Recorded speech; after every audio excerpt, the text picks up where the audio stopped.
Hey guys, welcome back. This is Mohammad Badruddin. Hope you all are doing well. So today I come up with another video, and that video belongs to Web Security Academy from the Directory Traversal module, and that module belongs to server-side topics. So this is going to be the lab number 2.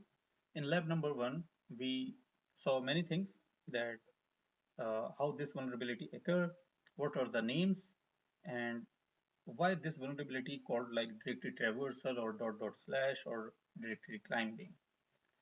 So, and that case was the first lab. So it was very simple. And we see many things that uh, what are the functions that could cause this vulnerability in your web application, right?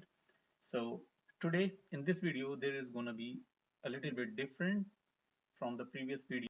So before going to start the video, this warning as always for you. This video and its content are only for educational purpose and I do not support any unethical or illegal act. That being said, let's jump to the lab.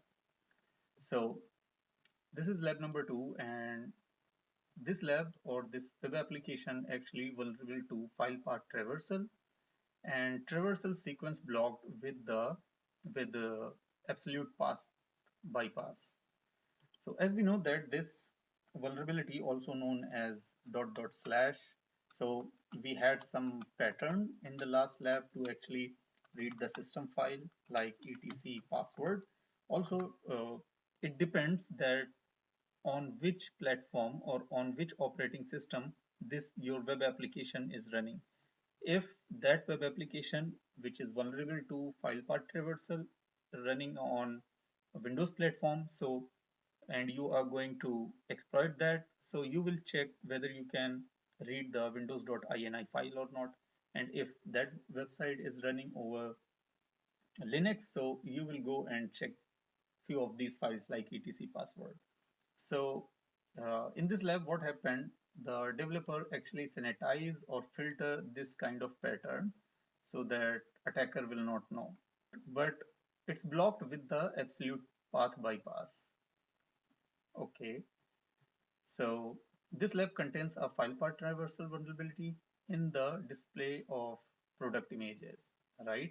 The application blocks traversal sequence but threats the supplied file name as being relative to a default working directory. So to solve the lab, retrieve the content of etc password. Fine. So if you pass this kind of pattern, it is gonna block.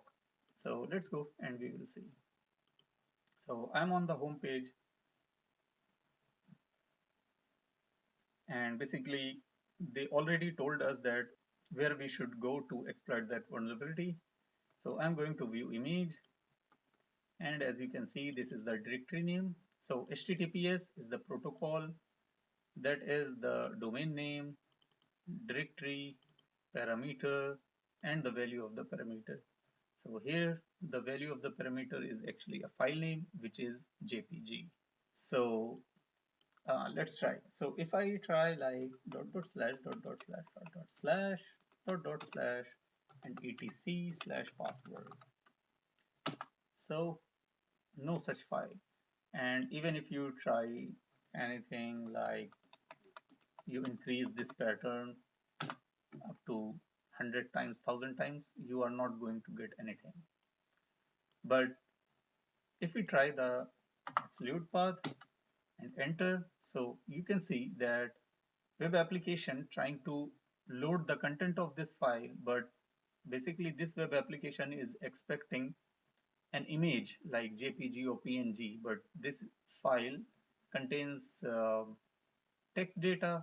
So, and there is no extension JPG or PNG, so it is not going to load this file. But we know, okay, that file exists. That's why it contains this error.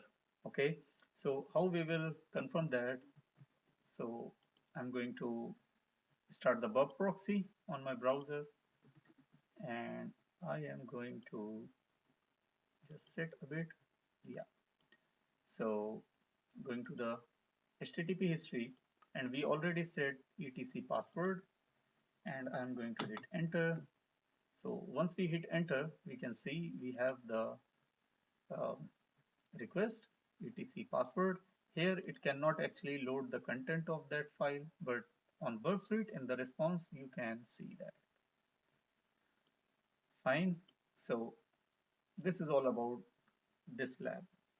So I hope you understand. And if we go back, so you can see, congratulations, you solved the lab. If you like the content, please like, subscribe, and share as much as possible. So thank you for your support. Bye.